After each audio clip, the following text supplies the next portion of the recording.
Okey, hari ini soalan seterusnya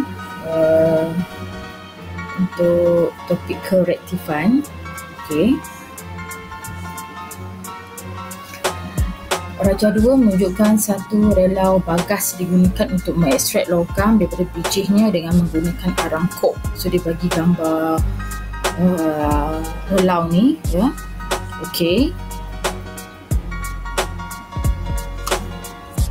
Okey, lepas tu plan laboratory eksperimen, ya, untuk menentukan kedudukan karbon dalam siri kerektifan logam dan jawab soalan inilah. Okey, jadi kalau kita tengok nota, ni, kita impas balik. Okey, so kedudukan karbon dan hidrogen dalam siri kerektifan logam, ya. So unsur bukan logam seperti karbon dan hidrogen juga bertindak balas dengan oksigen, ya. Jadi di manakah kedudukan karbon dan hidrogen dalam siri kerektifan logam? Ya, di sebelum ni kita ada soalan tentang logam bertindak balas dengan oksigen sebelum ni, ya. Dan sekarang ni adalah unsur bukan logam, karbon dan hidrogen juga bertindak balas dengan oksigen. So di manakah kedudukannya? Okey, jadi kalau kita tengok, okey, ni dia kedudukan karbon dalam siri kerektifan logam, ya. Kalau kita tengok sini, atas karbon ada lima metal ni, kalium, natrium, kalsium, magnesium dan aluminium. Tapi di bawah karbon, okey, ada lagi lah, ya, zinc, hidrogen, ferrum, stannum, plumbum, cuprum, mercury, argentum dan aurum. Okey. Jadi untuk kedudukan karbon, soalan ni lah, soalan ni memerlukan kita menerangkan tentang kedudukan karbon dalam siri kerektifan logam. Jadi berdasarkan keupayaan karbon, ya, menyingkirkan oksigen daripada oksida logam. So kita tengok sini, ya. Kalau tengok persamaan ini, keupayaan karbon untuk menyingkirkan oksigen daripada oksida logam lah. Sebab bukan logam, karbon ni, bukan logam ni juga ada tindak balas dengan oksigen selain daripada logam bertindak balas dengan oksigen untuk dapat logam oksida. So karbon juga, iaitu jenis bukan logam, juga bertindak balas dengan oksigen. Jadi jika karbon, ya, jika karbon ini dapat menyingkirkan oksigen daripada oksida logam, okey, jika tindak balas tidak berlaku, contoh tak ada produk, so ini bererti kedudukan logam tersebut adalah lebih tinggi. Kedudukan logam tersebut lebih tinggi daripada karbon dalam siri kerektifan. Kalau kita tengok sini, karbon berada di bawah aluminium, kan? Tetapi karbon berada di atas zinc. Okey. Jadi kalau kita tengok eksperimen ini, okay, kita tengok contoh soalan ni. Okey, soalan ni sebenarnya adalah pengekstrakan logam daripada bijihnya. Ini adalah tentang eksperimen tentang tindak balas kimia pengekstrakan logam daripada bijihnya. Tengok soalan ini. Okey, soalan ni adalah, kalau kita tengok buku teks, ya, dia bawah topik pengekstrakan logam daripada bijihnya. Jadi macam kita tahu kan, pertama kalau logam tu jenis kalium, natrium, kalsium, magnesium dan aluminium, ni semua yang atas daripada karbon. Kita maksudnya logam-logam ni terletak di atas karbon dalam siri kerektifan logam, maka logam ni lebih reaktif berbanding dengan karbon. So diekstrakkan melalui elektrolisis leboran oksida logam menggunakan elektrod karbon. So kalau kita nak ekstrak logam ni, kita guna kaedah elektrolisis leboran oksida logam, ya, ataupun molten oksida logam, ya, molten electrolysis of molten metal oxide, ya. Okey, tapi kalau untuk logam yang bawah karbon, ya, seperti zinc, ferrum, stannum, plumbum, ini semua logam yang di bawah karbon dalam siri kereaktifan logam. Jadi kita akan ekstrak logam-logam ni dengan memanaskan karbon dengan oksida logam. So kita nak ekstrak logam-logam ni, kita kena panaskan karbon dengan oksida logam.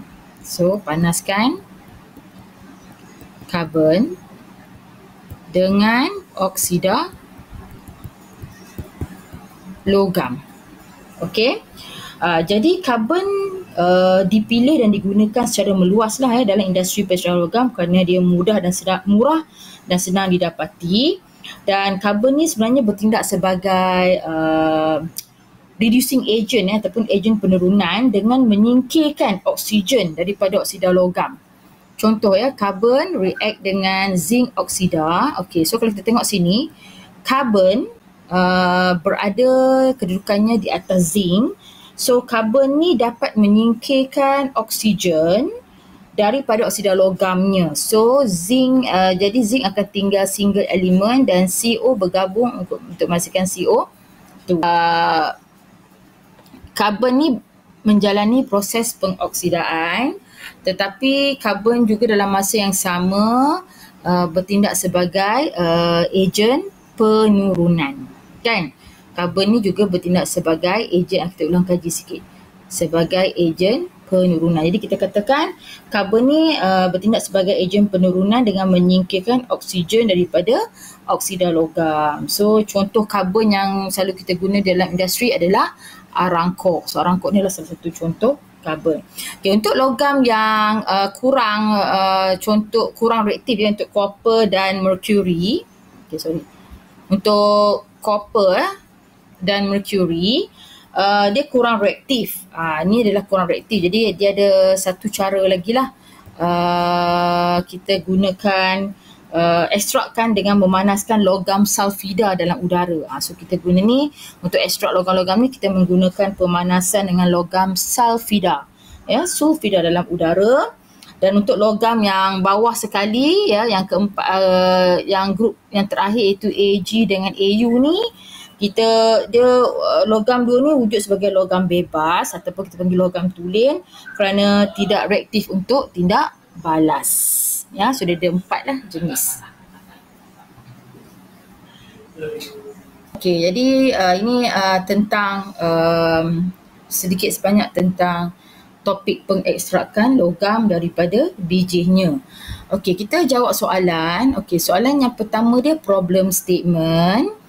Okey, so problem statement ni keyword dia kadang-kadang kalau kita stuck tak dapat idea, kita boleh tengok dekat soalan ni, kerana soalan ni dah bagi dah ni untuk menentukan kedudukan karbon dalam siri kereaktifan logam, kan?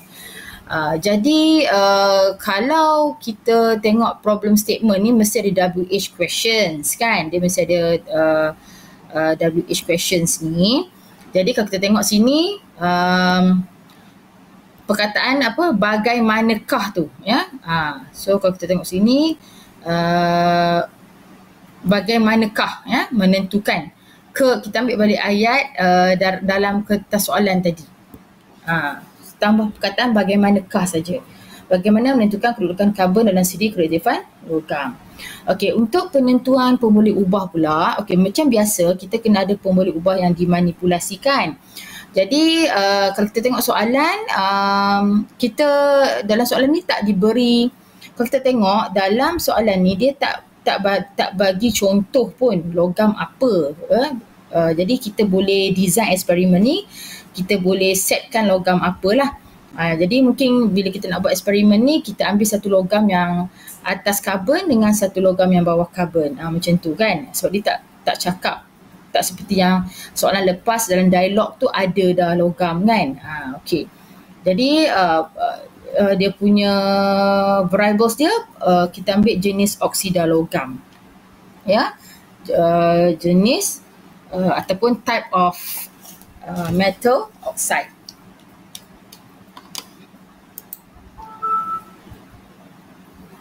Okay, yang tadi pernyataan masalah tadi, bahasa Inggeris dia, how does the position of carbon in the reactivity series of metals can be determined?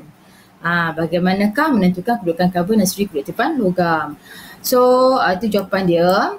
Okay, next, kalau untuk variables, okay, type of metal oxides. Okay, next, Untuk seterusnya kita kalau kalau kita nak tahu dia punya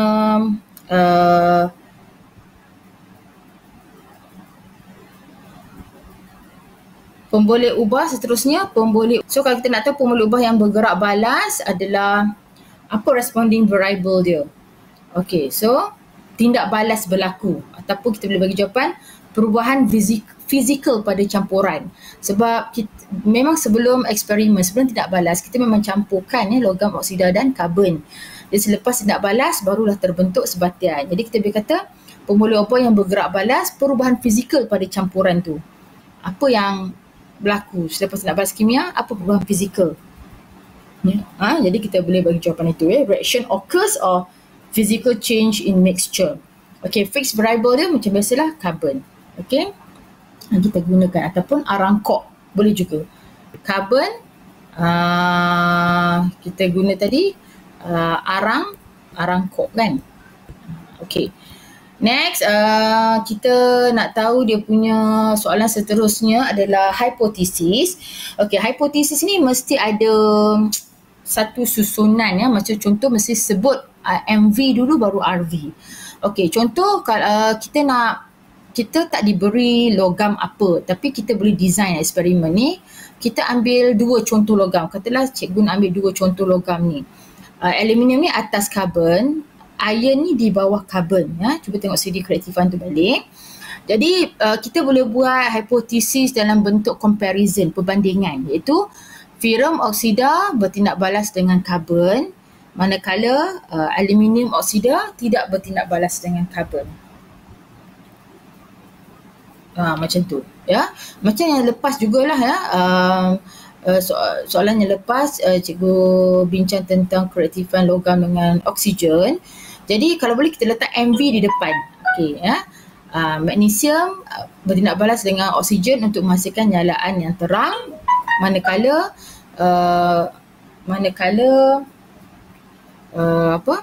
zinc menghasilkan nyalaan yang kurang. Zinc apabila bertindak balas dengan oksigen menghasilkan nyalaan yang kurang terang. So nampak tak jenis logam tu di depan tapi nyalaan yang terang dan kurang terang tu letak di ayat di belakang. Maksudnya nampaklah MV tu kita tekankan dulu. Sebab kadang-kadang kalau jawapan kita bagi RV dulu, contoh nyalaan yang terang dihasilkan oleh magnesium. Kita macam letak RV tu di depan. Mungkin markah kita akan kurang, dapat 2 atau 1. Cikgu tak kata jawapan tu salah, cuma ada pengurangan dari segi markah. Sebab markah maksimum untuk paper 3 ni mesti 3 markah. Jadi kita akan nilai jawapan pelajar tu sama ada 3 markah atau 2 markah atau 1 markah. Maksudnya aspek teknikal ada di situlah kan. Kalau macam ni kita boleh buat perbandingan macam ni. Pastikan MV, MV dia jenis oksida logam ni berada di depan.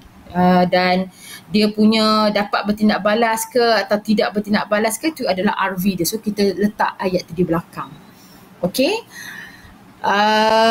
So bahasa Inggeris dia iron oxide can react with carbon while aluminium oxide cannot react with carbon.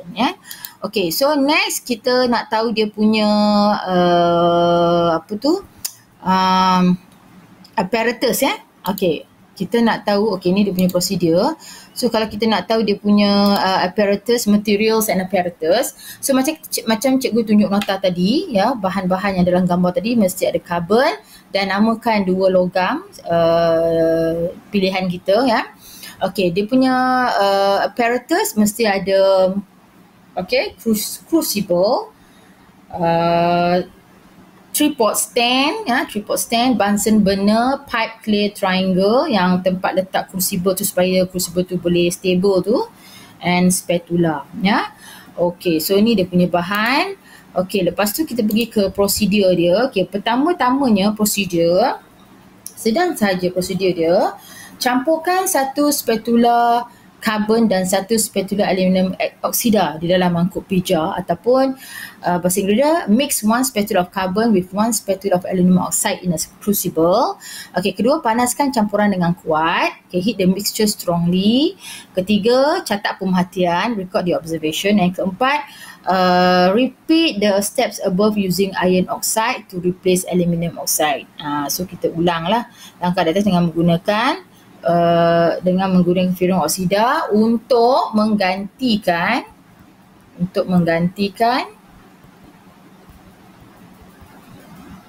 aluminium